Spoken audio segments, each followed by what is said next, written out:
ప్రభునామానికి స్తోత్రాలు.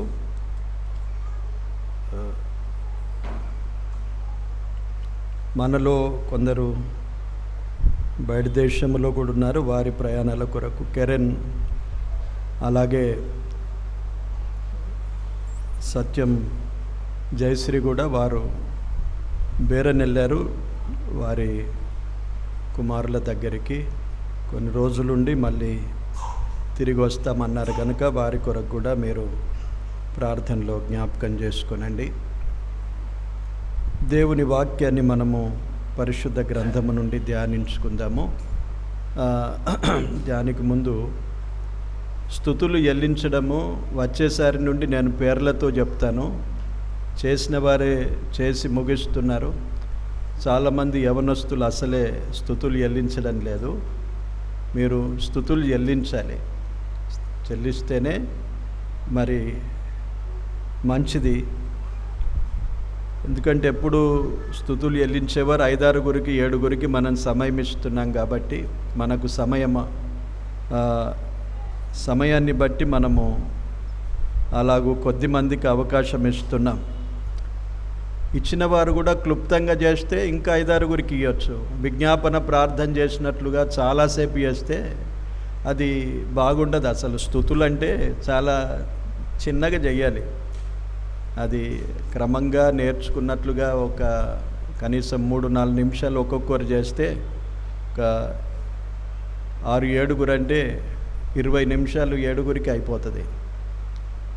కనుక స్తుతులు చాలా క్లుప్తంగా చేయాలి.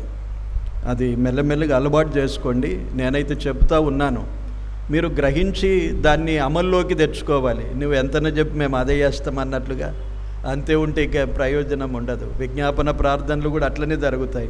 5 నిమిషాలు చేయంటే చేసేటోళ్ళు 15 నిమిషాలు పొడిగిస్తారు. సో జస్ట్ ఏదైనా ప్రకటించినప్పుడు దాన్ని గ్రహించి దాన్ని పాటించడానికి విధేయత చూపాలి. మేము ఎందుకు ప్రకటిస్తాము? సమయాన్ని బట్టి, పరిస్థితులను బట్టి, నడిపించే విధానము ఆత్మ ద్వారా దేవుడు బయలుపరిచినట్లు మేము నడిపించగోరతాం కనుక మీరు ఆ విధంగా అనుసరిస్తే మీకే ఆశీర్వాదం. కనుక వచ్చేసరి యవనస్తులందరూ చాలామంది స్తుతులు చెల్లించలేకపోతున్నారు. ప్రతి వారము కొందరు అట్లా చెల్లిస్తూ ఉంటే దాదాపు అందరూ స్తుతులు చెల్లించలాగున మీరు అలవాటు చేసుకోవాలి. అందరిలో చిన్నగానైనా స్తుతులు చెల్లించడం ప్రారంభించండి. మనము మన పాఠ్య భాగానికి వెళ్దాము. వరుసగా మనము ధ్యానించడానికి ఆలోచనతో ఆదికాండము నుండి మనం ప్రారంభించాము కదా. ఈరోజు మనము నిర్గమాకాండము 20వ అధ్యాయానికి వచ్చాము. 20వ అధ్యాయములో ఒక వచనాన్ని నేను చదువుతాను. వచ్చే వారం నుండి సండే స్కూల్ ఉంటుంది. టీచర్స్ రాకపోయినా నేను మరొకరిని అపాయింట్ చేసి లేక ఆ వారం కొరకు తప్పకుండా సండే స్కూలు మళ్ళీ వచ్చే ఆదివారం నుండి జరుగుతుంది. కనుక పిల్లలంతా మరి మీ పుస్తకాలతో రండి. ఈ సంవత్సరం మళ్ళీ పుస్తకాలు ఏవైనా చేంజెస్ చేసేది ఉంటే అవి కూడా మేము తెప్పిస్తాము. కనుక క్రమంగా నేర్చుకోండి. క్రమము చాలా అవసరం. రెండవది, ఈ మనము ఇంటర్వెల్ అయినట్లుగా చాలామంది లేచిపోతారు. ఇది తరాలుగా నడుస్తున్నది. ఒక తరం తర్వాత మరొక తరం నేర్చుకుంటున్నారు. ఒక తరము కూర్చుండిపోయిన నేర్చుకొని మరొక తరము వాళ్ళని అనుసరించి తిరుగుతూ వస్తారు. ఇక వారు కూర్చుంటే వారి పిల్లలు తిరిగి వస్తారచ్చు. ఈ తరతరాలుగా బయట తిరిగి రావడం. ఒకప్పుడు ఇక్కడ టాయిలెట్స్ లేకుండే. మీరు ఎంతమంది ఉన్నారో అప్పటి నుండి, కానీ 47 సంవత్సరాలు అయింది. అప్పుడు టాయిలెట్స్ లేవు, నీళ్లు లేవు ఇక్కడ. అప్పుడు చాలా ఇబ్బంది ఉండేది. అప్పుడు ఏదో ఇక టాయిలెట్స్ కొరకు అక్కడ పురుషులు వెళ్ళి రావడం అనేది కొంత అనుకొని అట్లా తిరిగి వచ్చినా వెళ్ళొచ్చినా సరే అనుకునేవారు. తర్వాత దేవుని మహాకృప ఈ 47 సంవత్సరాల్లో ఈ స్థలం ఎంతో దేవుడు చాలా చక్కగా ఏర్పాటు చేశాడు. ఆ సమయంలో కూడా ఒక పాస్టర్ ఉండేవాడు వీరికి, అమోల్ అనే అతను ఒక చిన్న గొయ్యి దవ్వించాడు. ఇక్కడ ఇబ్బంది పడకుండా ఒక గొయ్యి దవ్వించి తర్వాత ఒక చిన్న బాత్రూమ్ కట్టించాడు. పెద్దగా పైప్ లైన్స్ వేయకుండా. అది కొంతకాలం జరిగింది, దాంట్లో నుండి నీళ్లు చేదుకొని ఉపయోగించుకోవడానికి. ఆ తర్వాత మెల్లిమెల్లిగా దీన్ని డెవలప్ చేసి ఇప్పుడు మంచి టాయిలెట్స్, నీళ్ళు, అన్ని సౌకర్యాలు ఇచ్చారు. ఏదో మీకు కూర్చొని చాలా అలసిపోతే టాయిలెట్ పోవడానికి లేస్తే అది మంచిది. తర్వాత ఏదైనా ఉంటే బయట కొంతసేపు 2 నిమిషాలు నిలబడి కూర్చోలేకపోయిన వారు మళ్ళీ వస్తే మంచిది. ఇక బయటికి వెళ్ళి చక్కగా టీ తాగి అన్నీ చేసుకొని వస్తే అది మంచిది కాదు. మీరు జ్ఞాపకం ఉంచుకోండి, మీ తర్వాత మీ పిల్లలు కూడా మీకు వినరు, అదే తరహాలో పోతారు. మీరు చెప్పజాలరు, ఎందుకంటే మీరు పోతూ ఉండరు కనుక మీరు చెప్పలేరు. ఇక అంటే మీరు పోయినారు కదా, మేము కూడా వస్తున్నాం అంటారు. కనుక దయచేసి మంచి క్రమశిక్షణ, మనము ఇంకా చాలా వివిధ కార్యక్రమాలు జరుపుకుంటాం, పాట పాడిస్తాము, ఇవన్నీ మనకు అలసట లేకుండా నిలబెడతారు. ఒకసారి నిలబడవచ్చు, పక్కకి వెళ్ళొచ్చు, కానీ తిరిగి టీ తాగి ఒక 15 నిమిషాలు హెచ్చరిక స్టార్ట్ అయినా కానీ రాలేని పరిస్థితుల్లో చాలామంది ఉంటారు. కనుక ఇది బాగుండదు.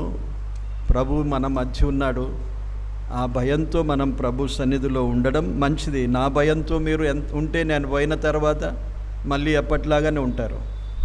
ఒక మనుషుల భయంతో మనము ఎక్కువ అభివృద్ధి కాలేం. దేవుని భయముతోనే మనకు అన్నీ చక్కగా జరుగుతాయి. మంచిది. నిర్గమకాండము 20వ అధ్యాయం 12వ వచనాన్ని చదువుతాను.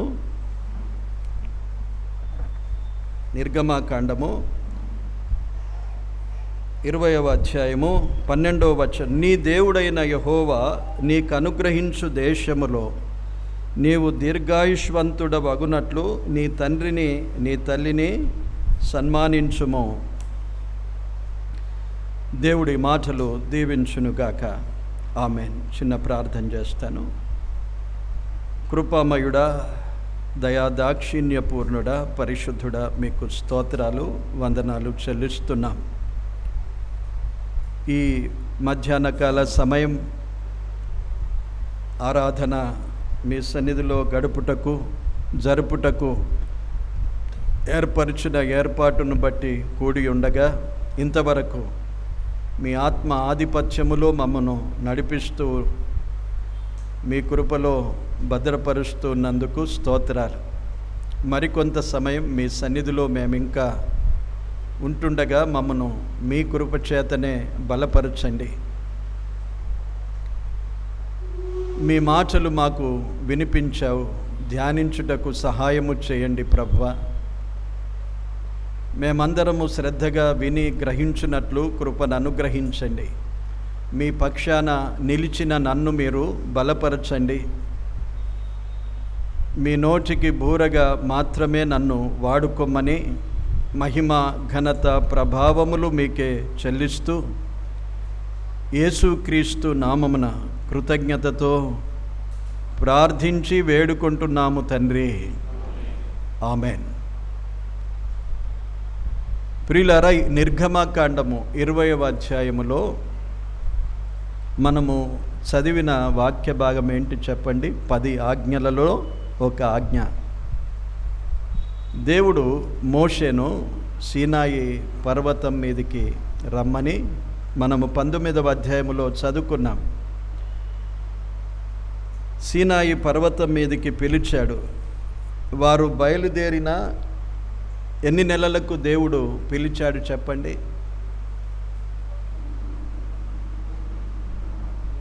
చెప్పండి. 3వ నెల. మీరు 19వ అధ్యాయము ప్రారంభములో 3వ నెలలో అన్నాడు. నేను ఎప్పుడెప్పుడు అవి మళ్ళీ జ్ఞాపకం చేస్తుంటాను, ఎందుకంటే మీరు చక్కగా గ్రహించాలి, జ్ఞాపకం ఉంచుకోవాలి. 3వ నెలలో వారు అక్కడ సీనాయి అరణ్యమునకు వచ్చినప్పుడు సీనాయి పర్వతం మీదకి దేవుడు దిగి రావడం, మోషేను ఆ పర్వతం మీదకి పిలవడం, దేవుడు మోషేతో మాట్లాడుచుండగా ప్రజలందరూ వినడం జరిగింది. వినలేక భయపడిపోయారు. దేవుడు మాతో మాట్లాడితే మేము వినలేము, నీవే మాతో మాట్లాడమని మోషేను వారు వేడుకున్నారు. అంత భయపడిపోయారు ఆ స్వరాన్ని విని. దేవుడు మోషేను ఎందుకు పిలిచాడు సీనాయి పర్వతం మీదకంటే, దేవుడు ఆజ్ఞలను వివరించి చెప్పాడు. 20వ అధ్యాయము గమనించండి. వివరించి చెప్పాడు, మాటలతో చెప్పాడు. దాదాపు వారందరూ కింద ఉండి వింటున్నారు, వినలేక భయపడిపోయారు. కానీ మోషేకు అవన్నీ వినిపించాడు. ఇవే మనం పదాజ్ఞలు అంటాం, 10 కమాండ్మెంట్స్. ఎంతమందికి వచ్చు కంటతగా? చిన్నపిల్లలకు ఎవరికైనా వచ్చా? సండే స్కూల్ పిల్లలకు 10 కమాండ్మెంట్స్ వచ్చా? జనవరి 1 నాడు మీకు కంటత చేపించి ఇక్కడ నిలబెట్టి చెప్పిస్తారు కదా. అబ్బా ఎంత నేర్చుకున్నారు మా పిల్లలని మనం కూడా సంతోషిస్తాం. 10 కమాండ్మెంట్స్ మనం ఎక్కువగా జ్ఞాపకం ఉంచుకోలేము. కొన్ని మనకు తెలిసి ఉంటాయి, ఎందుకంటే పాత నిబంధన గ్రంథం కదా, పాతగా అయిపోయాయి అనుకుంటామేమో. ఈ 10 ఆజ్ఞలు ఇంకా 21వ అధ్యాయం మొదటి భాగములో మొదటి వచనములో న్యాయ విధులను ఆజ్ఞలను దేవుడు వారికి వినిపించాడు. అంతవరకు దేవుని ఆజ్ఞలు కానీ న్యాయ విధులు కానీ వారికి లేవు. ఇది 19వ అధ్యాయము 20వ అధ్యాయము ఇస్ ఎ వెరీ చాలా ఒక ప్రాముఖ్యమైన సమయం వారికి. ఇశ్రాయేలు ప్రజలకేమి అందరికీ ఒక ప్రాముఖ్యమైన సమయం ఏంటంటే, అప్పటి నుండి ఆజ్ఞలు దేవుడు వారికిచ్చాడు, న్యాయ విధులను వారికిచ్చాడు. కనుక ఈ 20వ అధ్యాయములో దేవుడు వారికి ఈ ఆజ్ఞలు, పదాజ్ఞలు మొదటగా వినిపించాడు. బహుశా మన వెనుక వారు వస్తున్నారా? వారికి చెప్పలేదు అనుకుంటాను. అయినా ఇది చాలా ప్రాముఖ్యమైన అంశము. నేను చెప్పుకొనదలిచిన ఈరోజు మనము మాట్లాడుకునవలసిన విషయము చాలా ప్రాముఖ్యమైంది. కనుక కొద్దిగానే నేను చెప్తాను, ఎందుకంటే డిస్టర్బెన్స్లో మనం ఎక్కువగా ధ్యానం ఉంచలేం. దేవుడు ఈ పదాజ్ఞలు మనము పరిశీలించి ఆలోచిస్తే,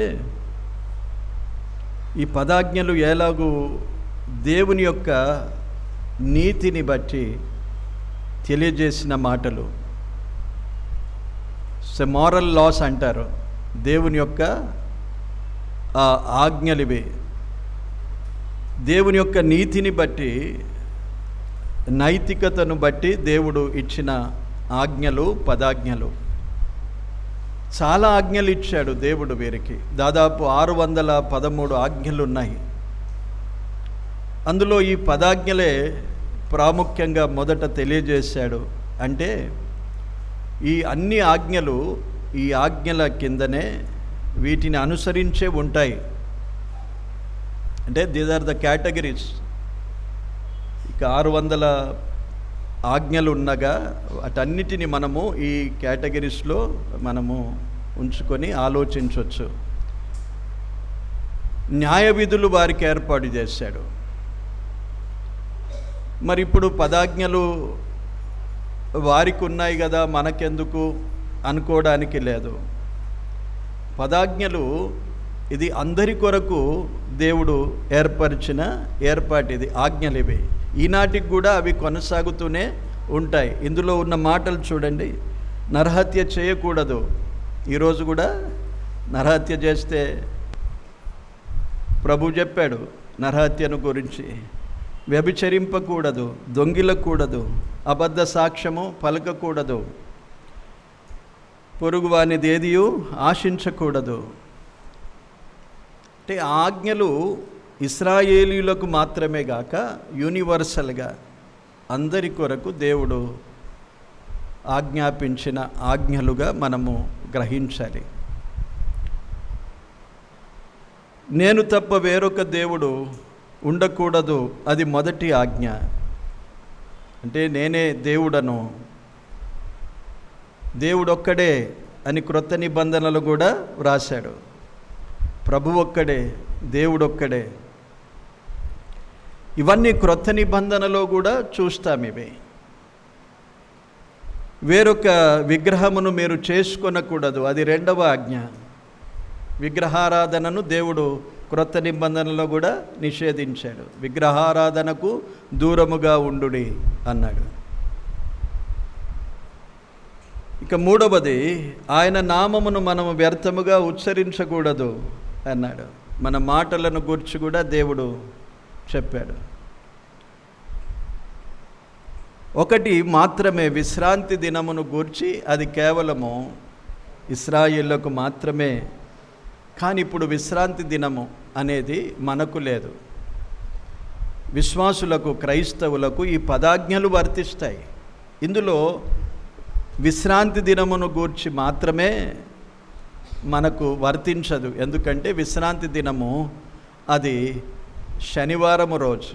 మన ప్రభు అయిన యేసుక్రీస్తు మరణించి పునరుత్థానుడై లేచిన తర్వాత యేసు ప్రభునందు విశ్వసించిన వారికి విశ్రాంతి దినము అనేది లేదు. మనకు ఆదివారం మనమేమనుకుంటాం, విశ్రాంతి దినం అనుకుంటాం మనకు. అందుకే చాలామంది ఇళ్ళలో ఉండిపోతారు. ఆదివారము మనకు ప్రభుత్వము విశ్రాంతిని ఇచ్చడానికి సెలవు ఇచ్చారు, విశ్రాంతి తీసుకోమని. కానీ అది ప్రభుదినం. ఆదివారము ప్రభుదినం. ఇశ్రాయేళ్లకు విశ్రాంతి దినము అది ప్రభుదినముగా వారికి సెలవిచ్చి ఆ రోజు ఎవరు ఏ పని చేయకూడదు అని ఆజ్ఞాపించాడు. 6 రోజులు ప్రభు పనిచేసి సృష్టి అంతటిని నిర్మించి విరమించుకొని విశ్రాంతి పొందిన దినం అది. కనుక అది విశ్రాంతి దినమును ఆచరించాలని దేవుడు వారికి ఖండితంగా చెప్పాడు. ప్రభు అయిన యేసుక్రీస్తునందు విశ్వసించిన మనకు ఈ ఆజ్ఞ లేదు, ఇది ఆజ్ఞాపించలేదు. విశ్రాంతి దినం ప్రభు దినమును గూర్చి చెప్పాడు మనకు. అది ప్రభువు వచ్చి మార్పు చేసింది ఒక్కటే మనకు. ఈ పదాజ్ఞలు క్రొత్త నిబంధనలు కూడా కనిపిస్తాయి మనకు. పరిశీలన చేసి మనం చదివితే ఇవన్నీ మనకు క్రొత్త నిబంధనలు కూడా కనిపిస్తాయి. ఒకటి విశ్రాంతి దినమును గూర్చి మాత్రమే, అది కేవలము ఇశ్రాయేలులకు మాత్రమే వర్తిస్తుంది అనే విషయాన్ని మనం గుర్తుంచుకోవాలి. కనుక విశ్రాంతి దినం కదా, ఎక్కడికి పోవద్దు, ఆరాధించద్దు అనేది కాదు. ఆదివారము మనము ప్రభువును ఆరాధించడానికి రావాలి. అది ప్రభు దినం. మనము పనులు మానుకోవాలి, ప్రభు కొరకు చేరి రావాలి. అది మనం జ్ఞాపకం ఉంచుకోవలసిన విషయం. సరే, ఇవన్నీ మనము ఆలోచించడానికి ఇప్పుడు కాదు, కానీ మనం చదివిన వాక్య భాగము 5వ ఆజ్ఞ. అది 10 ఆజ్ఞలలో ఇది సెంటర్ ఆఫ్ 10 కమాండ్మెంట్స్. 10 ఆజ్ఞలలో మధ్య ఆజ్ఞ ఏమనున్నది చెప్పండి? నీ తండ్రిని నీ తల్లిని సన్మానించుము అని ఉన్నది. ఇది చాలా ప్రాముఖ్యమైన ఆజ్ఞగా మనము ఆలోచించాలి. మన ప్రభు అయిన యేసుక్రీస్తును పరిసయ్యులు కొందరు శోధించారు.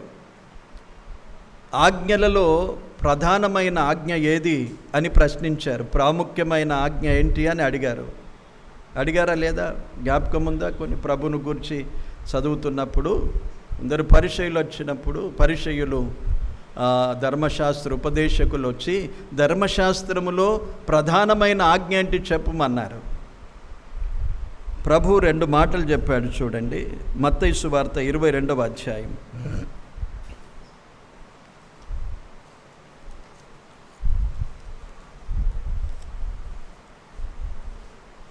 మత్తయి సువార్త 22వ అధ్యాయము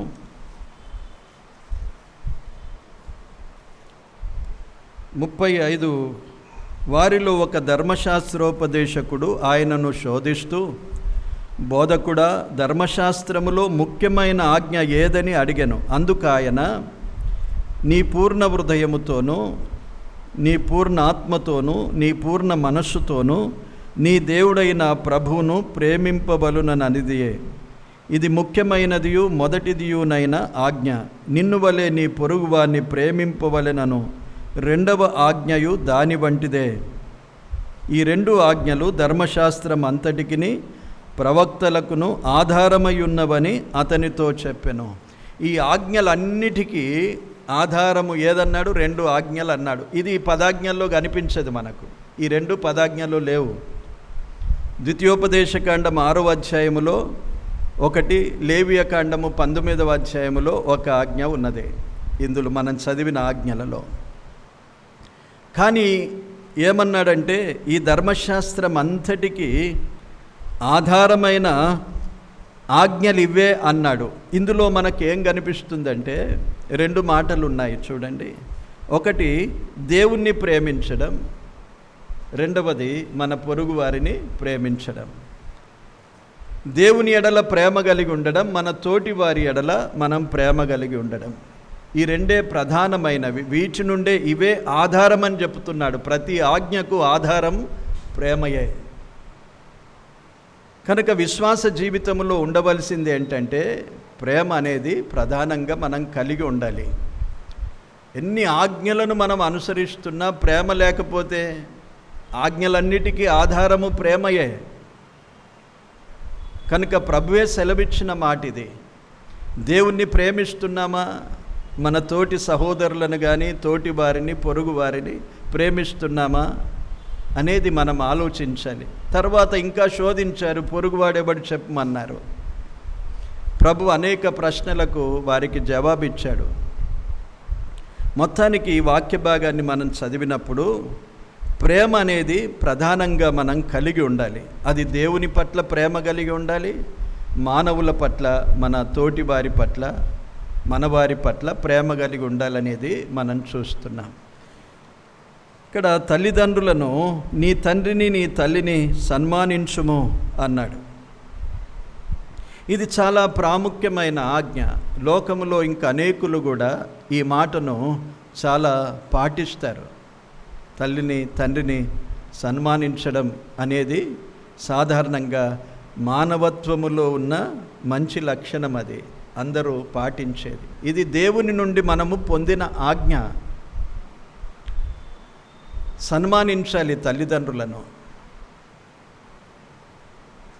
విశ్వాసులమైన మనమైతే మరి ఎక్కువగా దీన్ని పాటించవలసిన వారము.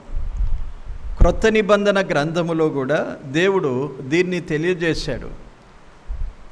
అపోస్తలుడైన పౌలు ఎఫెసీయులకు రాసిన పత్రికలో చూడండి, ఈ మాట మరొక విధంగా అక్కడ కొంత మార్పు కనిపిస్తే చూడండి. సన్మానించుము అనే మాట ఇక్కడ చూశాం కదా. ఎఫెసీ పత్రిక 6వ అధ్యాయము, పిల్లలారా, ప్రభునందు మీ తల్లిదండ్రులకు విధేయులయుండుడి, ఇది ధర్మమే అన్నాడు. తల్లిదండ్రులకు విధేయులయుండుడి అని మరొక మాట చెప్పాడు. తల్లిదండ్రుల ఎడల మనము ఎలాగూ ఉండాలి అనేది చిన్నలకి కాదు, పెద్దలమైన మనం కూడా నేర్చుకునవలసిన విషయమే. ఇది దేవుడు కోరే ఆజ్ఞ. ఇది ఎవరో మంచి వ్యక్తులు కానీ కొందరు చెప్పినారు కదా అనుకోవడం కాదు. దేవుని ఆజ్ఞ, ధర్మశాస్త్రములో వారికి ఇచ్చినది. ఇదేదో ఒక సలహా కాదు. అరే, నీ తల్లిదండ్రులను గౌరవించురా అని సలహా చెప్తాం మనం ఎవరికైనా. తల్లిదండ్రులను ఎవరైనా చూడకపోతే, గౌరవించకపోతే మనం సలహాలు ఇస్తాం. కానీ దేవుడు ఆజ్ఞాపించాడు. ఆజ్ఞను అతిక్రమిస్తే ఏం జరుగుతుందండి? ఆజ్ఞ అతిక్రమము పాపము అన్నాడు. పాపం వలన వచ్చు జీతము మరణం అన్నాడు. చూడండి దాని పర్యావసనం ఎంత దూరం వెళ్ళిపోతుందో. సో దీన్ని ఎవరు ఆలోచించరు. ఆ దినాల్లో యూదులు కూడా దీన్ని పాటించలేరు. నీ తల్లిని నీ తండ్రిని సన్మానించమంటే తల్లిదండ్రులను సన్మానించకుండా వారికి ఏదైనా ఇవ్వవలసి ఉంటే, వారిని చూడవలసి ఉంటే అది దేవార్పితము అన్నారు. కుర్బాన్ అని మార్కు సువార్తలో చెప్తాడు.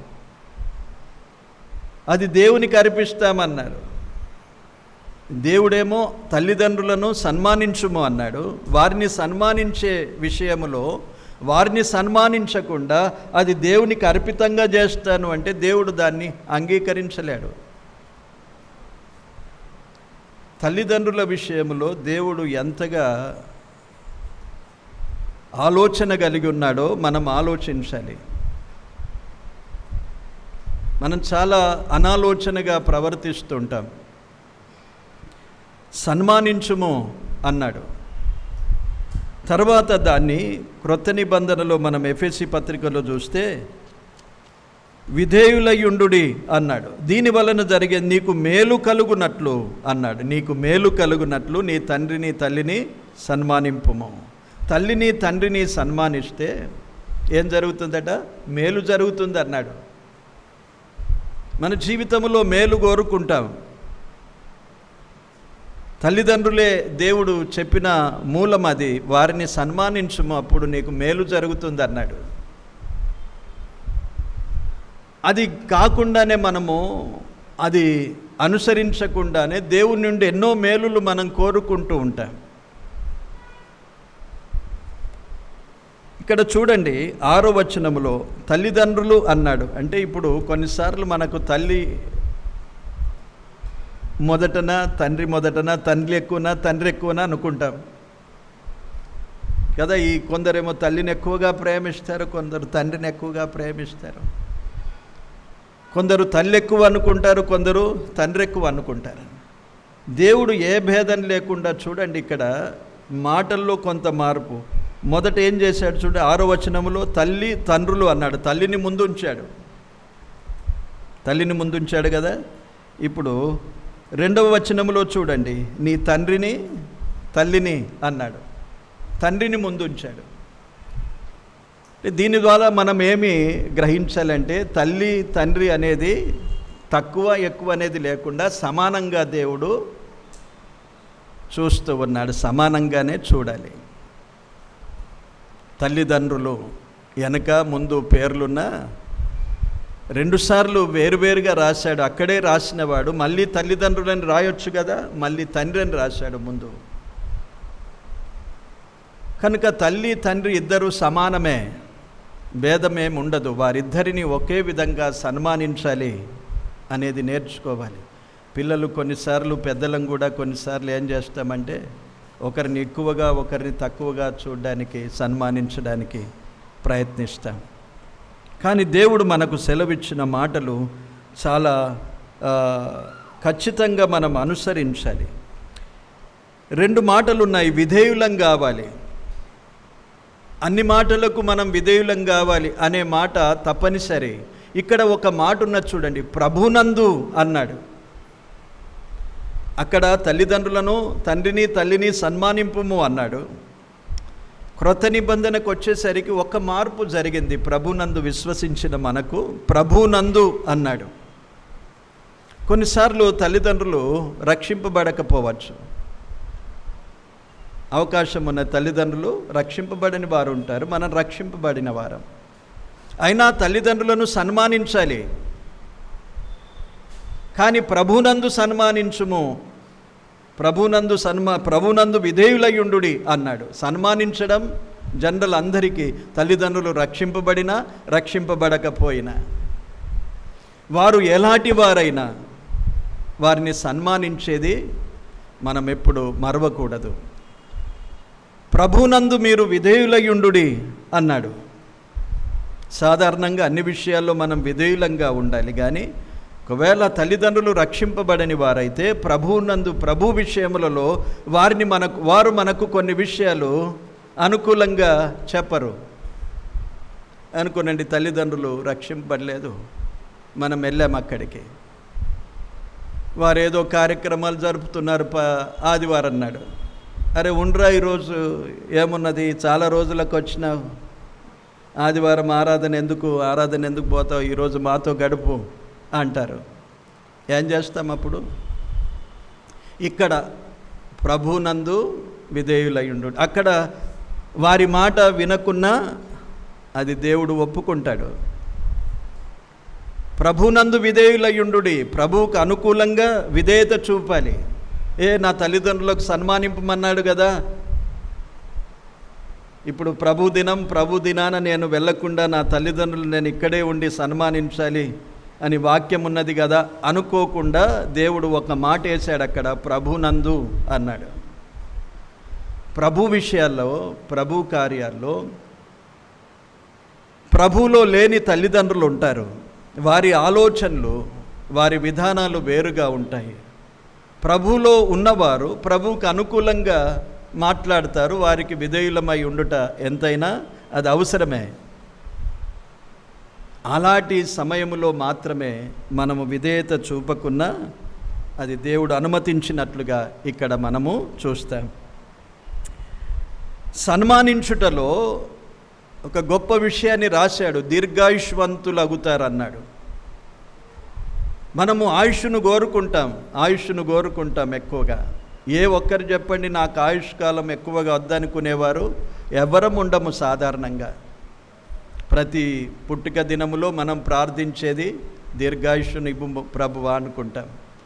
దాని కొరకే మనకు అనారోగ్యాలు కానీ మన పరిస్థితులు వచ్చినప్పుడల్లా మనం భయపడి ప్రభును వేడుకుంటాం, ఇంకా బ్రతుకనిస్తే మంచిది. ఒక రాజు, హిజ్కియా రాజు 15 సంవత్సరాల ఆయుష్ను కోరుకున్నాడు. నీవు మరణమవుతావంటే ఊరుకోలేదు. సరే ప్రభువా నేను వచ్చేస్తాను సంతోషం అనలేదు. ప్రభువా ఒక 15 సంవత్సరాలు నాకు ఇంకా కొంత ఆయుష్కాలం పెంచమన్నాడు. అప్పుడు ప్రభువు 15 సంవత్సరాలు పెంచాడు. కానీ ఆ 15 సంవత్సరాల్లో ఇంకా పాడైపోయాడు. ఇలాగూ దీర్ఘాయుష్షు కావాలంటే దేవుడు ఒక సూత్రాన్ని ఇచ్చాడు. చూడండి, పరిశుద్ధ గ్రంథములో చాలా విషయాలు, చాలా ప్రాముఖ్యమైన విషయాలు. ఒకటి, తల్లిదండ్రులను మనము సన్మానిస్తే దీర్ఘాయుష్యుని అన్నాడు.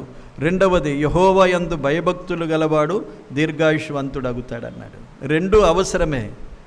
నేను తల్లిదండ్రులను సన్మానిస్తాను కానీ దేవుని యందు భక్తి భయములో లేకపోయినా నేను దీర్ఘాయుష్యును పొందుతాను అనుకుంటే అక్కడ పొరబడిపోతాం మనం. భయభక్తులు గలవారిని దేవుడు ఆశీర్వదించి ఆయుష్కాలాన్ని పొడిగిస్తాడు. హిజ్కియాను అలాగే పొడిగించాడు. నన్ను గూర్చి దేవా ఒకసారి ఆలోచించమన్నాడు. దేవుని సన్నిధిలో యథార్థవంతుడుగా కనిపించాడు హిజ్కియా. కాబట్టి భయభక్తులను బట్టి దేవుడు ఆయుష్ను పొడిగించాడు. భయభక్తులు కలిగి ఉంటే ఆయుష్కాలము పొడుగుతుంది అనేది మనం గ్రహిస్తున్నాము. మరొకటి, తల్లిదండ్రులను సన్మానించుటలో మన ఆయుష్కాలము పెరుగుతుంది. తల్లిదండ్రుల విషయంలో చాలా జాగ్రత్తగా ఉండాలి. మనం ఎన్నో విషయాలు వింటూ ఉంటాం. తల్లిదండ్రులను బాధించే వారి విషయాలు మనం చూస్తాం. దేవుని గ్రంథములో చాలా ఖచ్చితంగా చెప్పాడు. ఇశ్రాయేలులకైతే చాలా ఖచ్చితమైన ఆజ్ఞలు ఉన్నాయి. చూడండి, ఇంకొక మాట చెప్తాను. 3 మాటలు మన మనసులో ఉంచుకుందాం తల్లిదండ్రులను కూర్చి. లేవియ కాండము 19వ అధ్యాయము 3వ వచనములో ఇంకొక మాట ఉన్నది, చూద్దాం.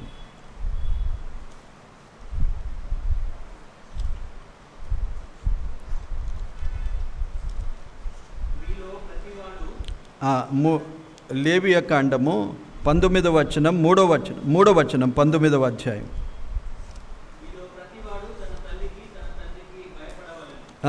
ఇక్కడ ఒక్కటే మాట చాలు, తల్లికి తండ్రికి భయపడాలి అన్నాడు. 3 మాటలు మనకు దొరికాయి కదా. ఒకటి, తల్లిదండ్రులకు భయపడాలి, తల్లిదండ్రులకు విధేయులై ఉండాలి, తల్లిదండ్రులను సన్మానించాలి. దీనికి ఎవరైనా, మనం కూడా పెద్దోళ్ళ వాళ్ళే నా పిల్లలు నన్ను సన్మానించాలి, మనం కూడా మన తల్లిదండ్రులను సన్మానించాలి. తల్లిదండ్రులకు విధేయులై ఉండాలి, తల్లిదండ్రులకు భయపడాలి.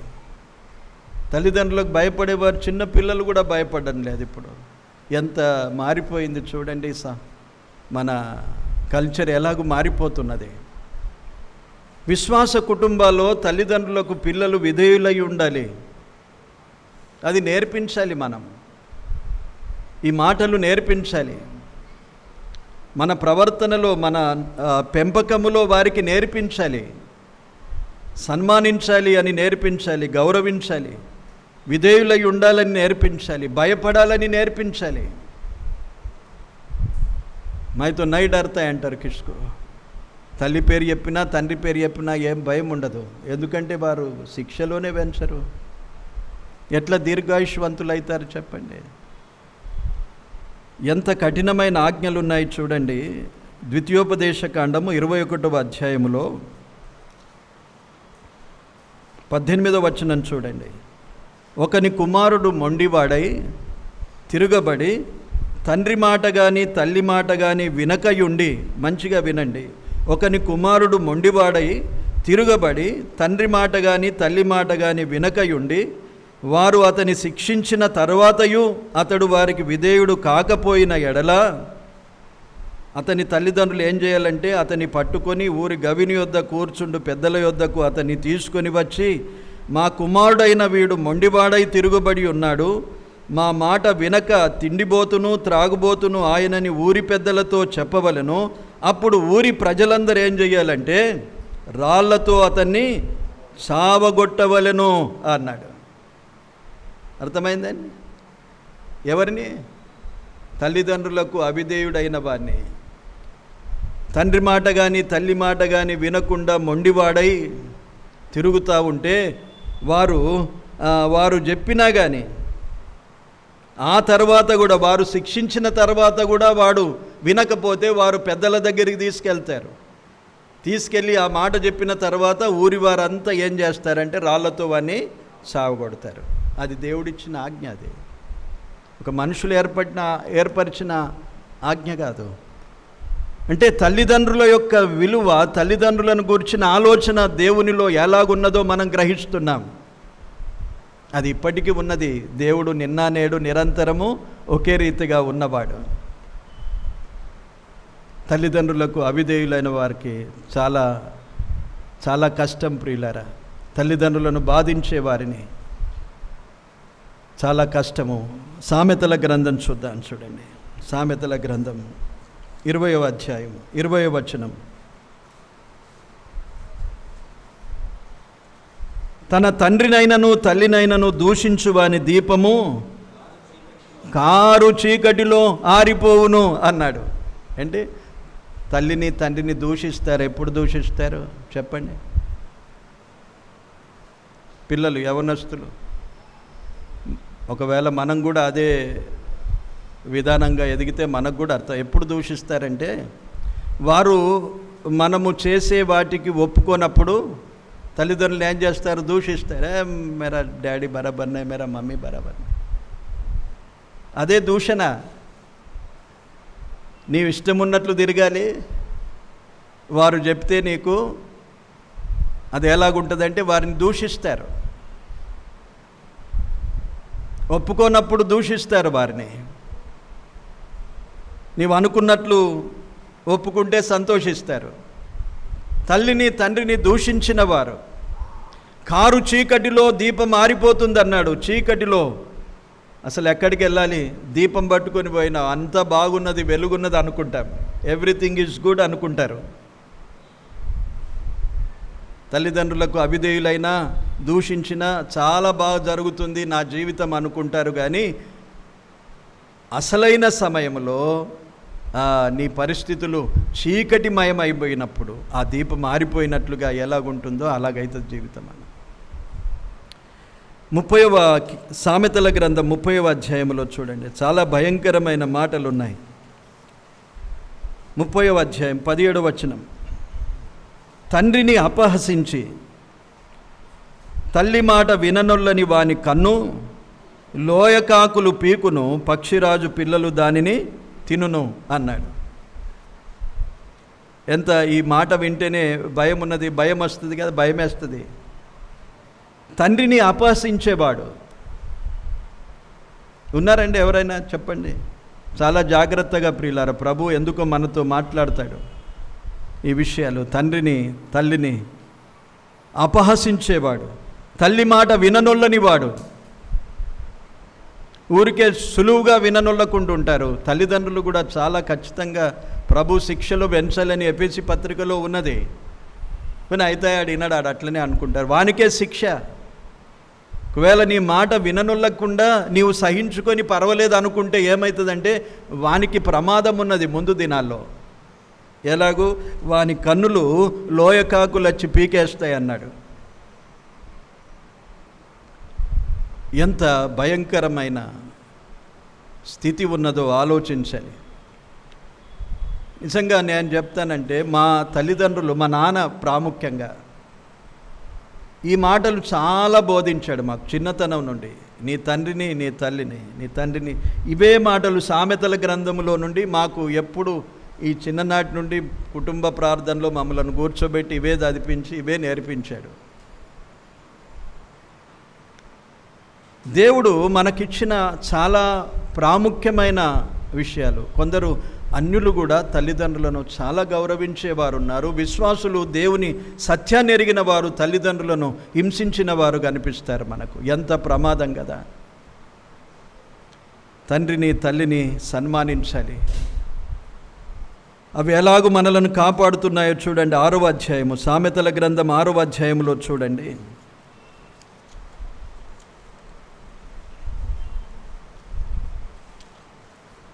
20వ వచనం చూడండి. నా కుమారుడా, నీ తండ్రి ఆజ్ఞను గైకొనుము, నీ తల్లి ఉపదేశమును త్రోసివేయకుము అన్నాడు. ఇక 21, 22 అవి ఎలాగూ మన హృదయంలో ధరించుకోవాలి, మెడ జుట్టు కట్టుకోవాలి, త్రోవను వెళ్ళినప్పుడు అవి నడిపిస్తాయి, పండుకొన్నప్పుడు కాపాడుతాయి, మేలుకొన్నప్పుడు నీతో ముచ్చటిస్తాయి. ఏంటి? తల్లి ఉపదేశము, తండ్రి ఆజ్ఞలు మనతో ముచ్చటించినట్లుంటాయట. చెప్పండి. ఇప్పుడు 23వ వచనంలో చూడండి.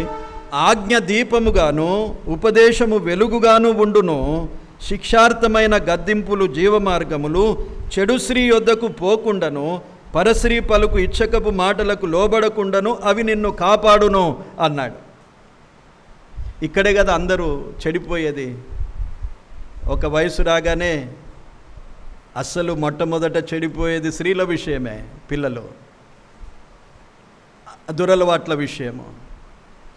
అందుకే తండ్రి ఆజ్ఞ, తల్లి ఉపదేశం, ఇవి రెండు ఏం చేస్తాయట?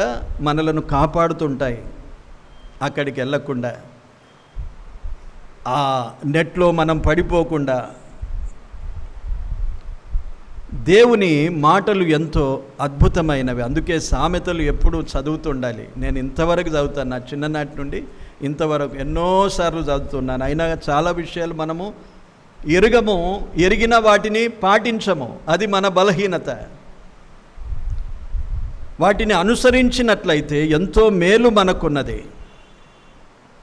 తండ్రి తల్లి ఉపదేశము, తండ్రి ఆజ్ఞ, ఇలాంటివి.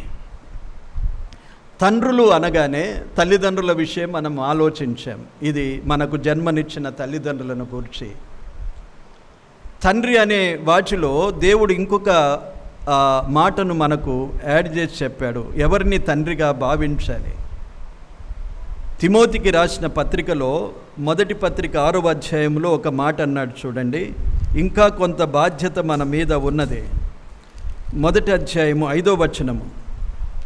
వృద్ధుని గద్దింపక తండ్రిగా భావించి అతన్ని హెచ్చరించుము అన్నాడు. తండ్రి అనే మాటకు ఇంకా ఎక్స్టెండ్ చేస్తున్నాడు. మనకు జన్మనిచ్చిన తల్లిదండ్రులను గురించి మనం విన్నాం. చాలా విస్తారమైన దాంట్లో ఉపదేశం ఉన్నది తల్లిదండ్రులను గురించి. దాని గురించి అంతా మనకు చెప్పుకోవడానికి ఇప్పుడు సమయం లేదు. ఎన్నో మాటలు ఉన్నాయి, ఎంతో విస్తారమైన ఉపదేశము. తల్లిదండ్రులను ఎలాగూ సన్మానించాలో, విధేయులై ఉండాలో, భయపడాలో అనే విషయాన్ని విస్తారంగా ఉపదేశం ఉన్నది మనకు మాట్లాడుకోవడానికి. కానీ ఇంతవరకు మనం విన్న మాటలు జ్ఞాపకం ఉంచుకుంటే సరే. అయితే తండ్రి అనే మాటను ఇంకా కొంత ఎక్స్టెండ్ చేసి చెప్తున్నాడు. వృద్ధులను కూడా ఏలాగూ భావించమన్నాడంటే తండ్రిగా భావించమన్నాడు. వృద్ధులైన ఎవరే కానీ వృద్ధులుగా కనిపిస్తారనుకోనండి, వారిని తృణీకరించద్దు. మనం వారిని ఎలాగూ భావించాలి? తండ్రిగా భావించమన్నాడు. తిమోతిని హెచ్చరిస్తున్నాడు. తిమోతిని హెచ్చరించడం అంటే మనలను హెచ్చరిస్తున్నాడు. ఇశ్రాయేళ్ళకు కూడా వృద్ధులను గురించి చాలా ఒక మంచి మాట ఉన్నది చూడండి. లేవియ కాండము 19వ అధ్యాయము 32వ వచనాన్ని చదవండి.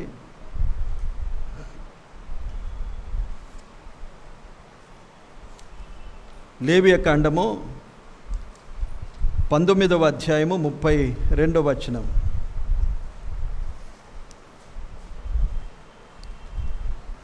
తల నెరిసిన వాని ఎదుట లేచి ముసలివాని ముఖమును ఘనపరిచి నీ దేవునికి భయపడవలెను అన్నాడు. నేను యెహోవాను అని చెప్తున్నాడు. నేనెవరు? దేవుడే చెప్తున్నాడు ఈ మాట. తల నెరిసిన వాని అంటే ముసలివాడు. లేచి ముసలివాని ముఖమును ఘనపరిచి నీ దేవునికి భయపడము అన్నాడు. వృద్ధులు వస్తే కనీసం లేవడానికి కూడా ఎవడు ఇష్టపడడు. అదా ఉంటారా? స్ట్రీట్ ఆపుకొని ఉంటారు. చూశాను మొన్న అక్కడక్కడ ఫంక్షన్లు అయినప్పుడు పెద్ద పెద్దోళ్ళు వచ్చి నిలబడ్డా నా సీట్ నాకున్నది అనుకుంటారు. అంటే ఎలాంటి ఒక గౌరవాన్ని కలిగి ఉండాలంటే వృద్ధులైన వారు ఎవరే కానండి. ఇప్పుడు ఇంట్లోనే నా తల్లిదండ్రులే కదా నేను సన్మానించాలి అనుకుంటే సరిపోదు. వృద్ధులైన నీ ఇంటిలో ఉన్న ప్రతి వారిని గౌరవించాలి. నీ అత్త మామలు ఉన్నారనుకోండి, వారి వృద్ధులే. వీరైతే నా తల్లిదండ్రులు కాదనుకుంటాం కదా చాలాసార్లు. నా తల్లిని తండ్రిని సన్మానించినట్లుగా వీరిని ఎందుకు సన్మానిస్తాను అనే మనస్తత్వం మనకుంటుంది. కానీ వృద్ధులైన వారిని ఎలాగూ చూడాలి? తండ్రిగా భావించమన్నాడు. ఆ తండ్రి కొరకు ఎలాగూ సన్మానం కలగాలి? వారిని చూడగానే ఎలాంటి గౌరవం, వారిని ఘనపరచాలి అని ఉన్నది. వారు రావగానే వారి కొరకు లేవాలి అని ఉన్నది. ఎంత దేవుడు ఖచ్చితమైన ఆజ్ఞలు ఇచ్చాడు. ఎన్ని విషయాల్లో పొరబడిపోతాను చెప్పండి. ఇది మనం నేర్చుకోవాలి.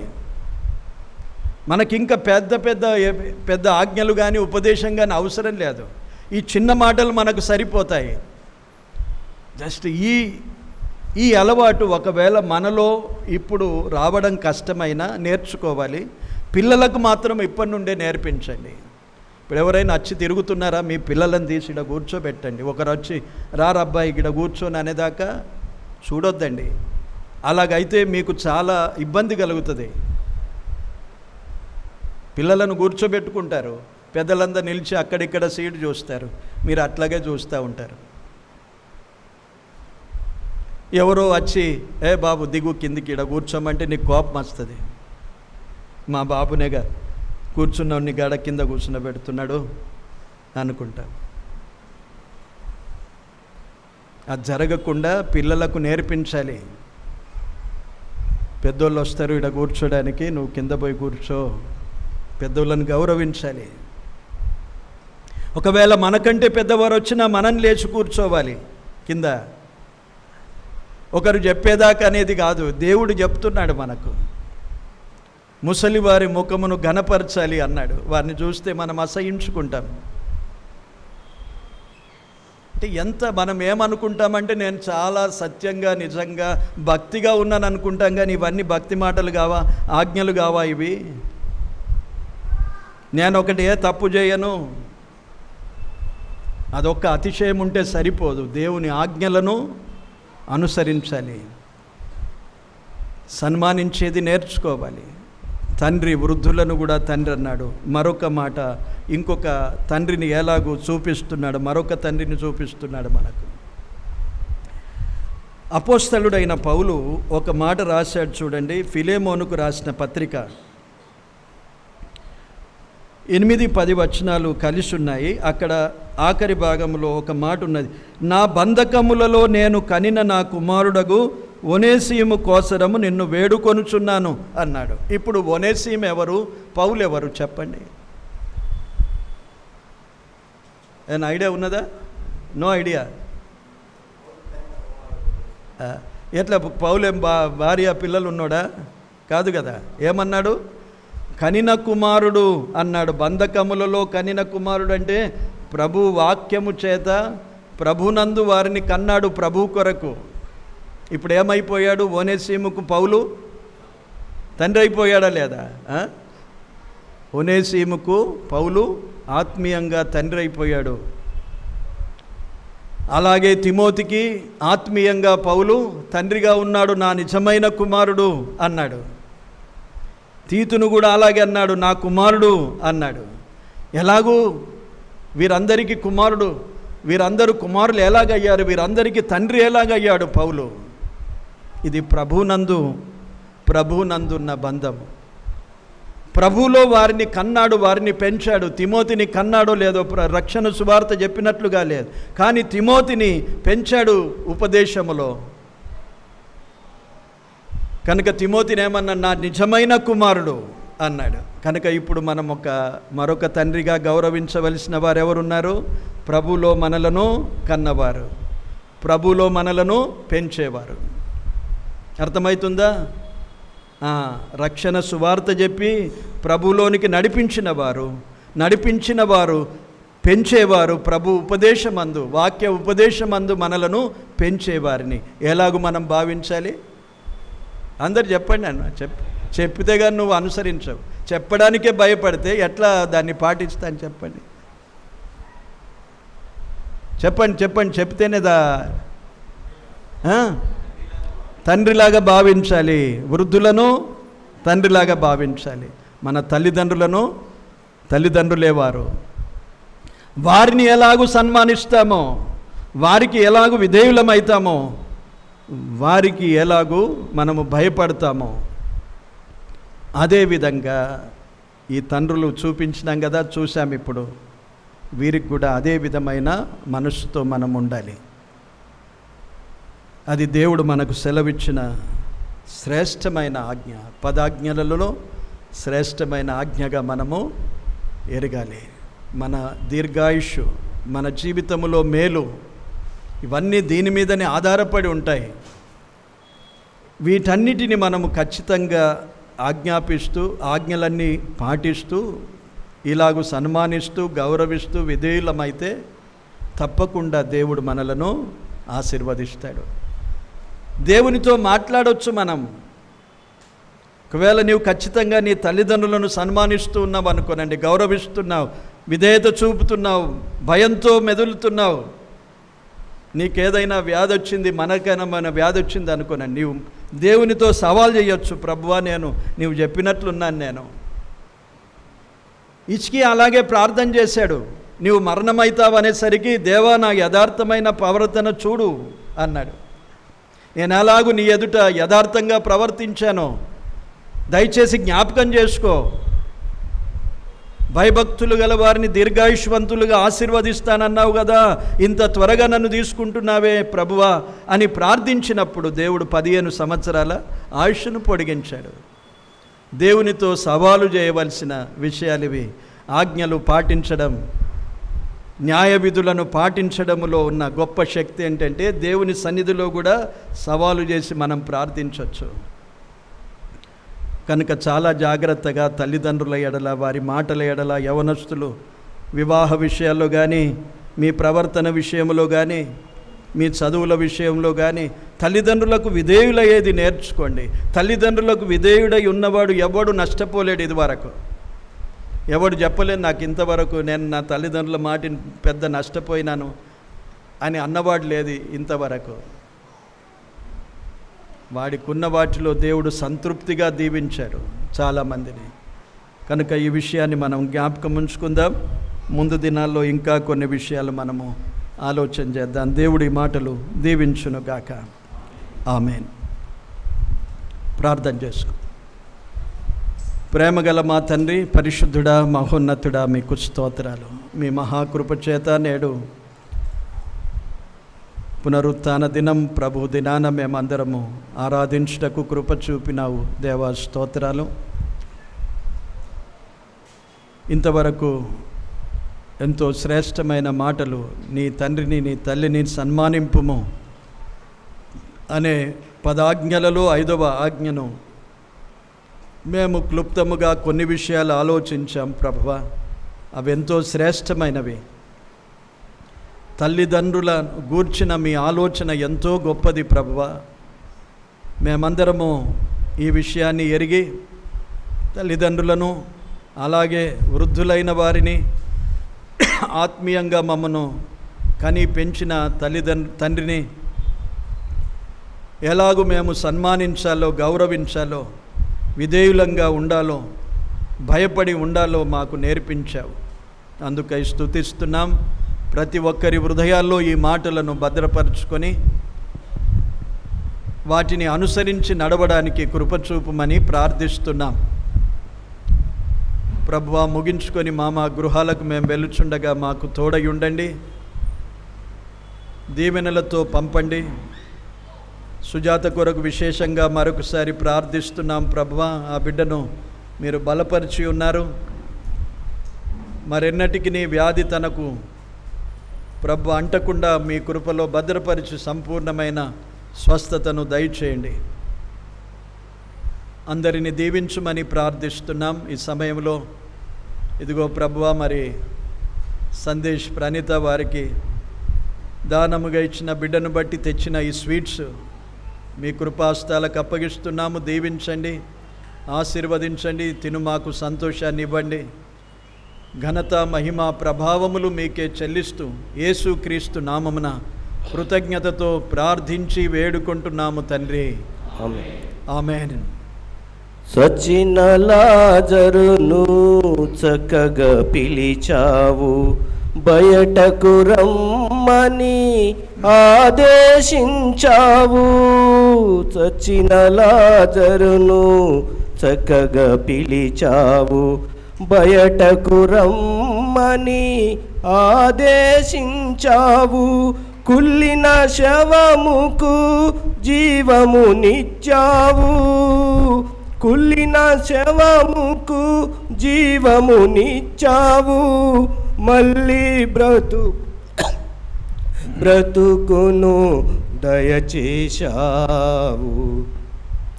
మాట్లాడు నా ప్రభువా, నాతో మాట్లాడు నా ప్రభువా, మాట్లాడు నా ప్రభువా, నాతో మాట్లాడు నా ప్రభువా. నీ మాటలే జీవపు ఊటలు, నీ పలుకులే ప్రాణాధారములు.